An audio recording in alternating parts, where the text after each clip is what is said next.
அனைவருக்கும் வணக்கம். நான் பிரபாகரன், ஜோதிடர். இப்போ இந்த மறைவு ஸ்தானத்துக்கும் கேந்திரத்துக்கும் நெருக்கமான தொடர்பு இருக்குது, கருத்தில் கொள்ளுங்க. இப்போ ஜோதிட சாஸ்திரப்படி கேந்திர ஸ்தானம்னா 1, 4, 7, 10. அதே போல் மறைவு ஸ்தானம்னா 3, 6, 8, 12 மறைவு ஸ்தானம். இது ரெண்டுத்துக்கும் நெருக்கமான தொடர்பு இருக்குது, கருத்தில் கொள்ளுங்க. இப்போ பார்த்தீங்கன்னா இப்போ கேந்திரம் 1ஆம் வீட்டிலிருந்து அழிவு ஸ்தானம் பார்த்தீங்கன்னா 3ஆம் வீடு மறைவு ஸ்தானம், கருத்தில் கொள்ளுங்க. அதே போல் 4ஆம் வீட்டுக்கு அழிவு ஸ்தானம் 6ஆம் வீடு, 7ஆம் வீட்டுக்கு அழிவு ஸ்தானம் 8ஆம் வீடு, 10ஆம் வீட்டுக்கு அழிவு ஸ்தானம் 12ஆம் வீடு. இப்போ கேந்திரத்துக்கும் மறைவு ஸ்தானத்துக்கும் நெருக்கமான தொடர்பு. இந்த 3, 6, 8, 12 இப்போ 1க்கு 3ல் கிரகம் இருந்துச்சுன்னா அது பாதிப்பே கொடுக்கும். 4க்கு 6ல் கிரகம் இருந்துச்சுன்னா அந்த பாதிப்பே கொடுக்கும் லக்னத்திலிருந்து. அதே போல் 7க்கு அடுத்து 8ல் ஒரு கிரகம் இருந்துச்சுன்னா அந்த கிரகம் இந்த 7ஆம் இடத்துக்கு முழு பாதிப்பையே கொடுக்கும். அதை கலந்து ஸ்தானம்.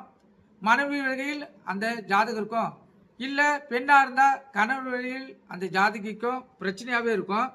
அதே போல் 10க்கு 12 10ஆம் இடத்துக்கு 12ஆம் இடத்தில் ஒரு கிரகம் இருந்துச்சுன்னா 100% பாதிப்பே கொடுக்கும், கருத்தில் கொள்ளுங்க.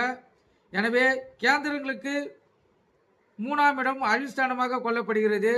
ஜாதகத்தில் முக்கியமான இடங்கள் லக்ன கேந்திரங்களே ஆகும், கருத்தில் கொள்ளுங்க. லக்னம், ஆசைகள், விருப்பங்கள், அதற்கு ஏற்றாது போல் 3ஆம் இடம் ஆசைகளை அழிச்சிடும். 4ஆம் வீடு வீடு சுகம் குறிக்கும், அதுக்கு 3ஆம் இடம் அழிவை குறிக்கும்.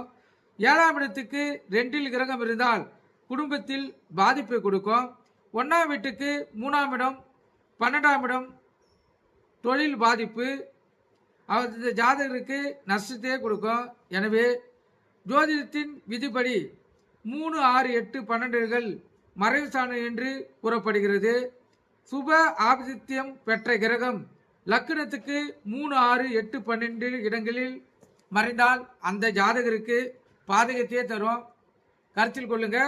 இப்போ 1, 4, 7, 10 இதுக்கு இப்போ 3, 6, 8, 12 வீடுகளில் கிரகங்கள் இருந்தால் அந்த கிரகங்கள் தசாபுத்தி அடிப்படையில் அந்த ஜாதகருக்கு பாதகமே நடக்கும். அதை கருத்தில் கொண்டு நீங்கள் பயன்பெறுங்க. நன்றி, வணக்கம்.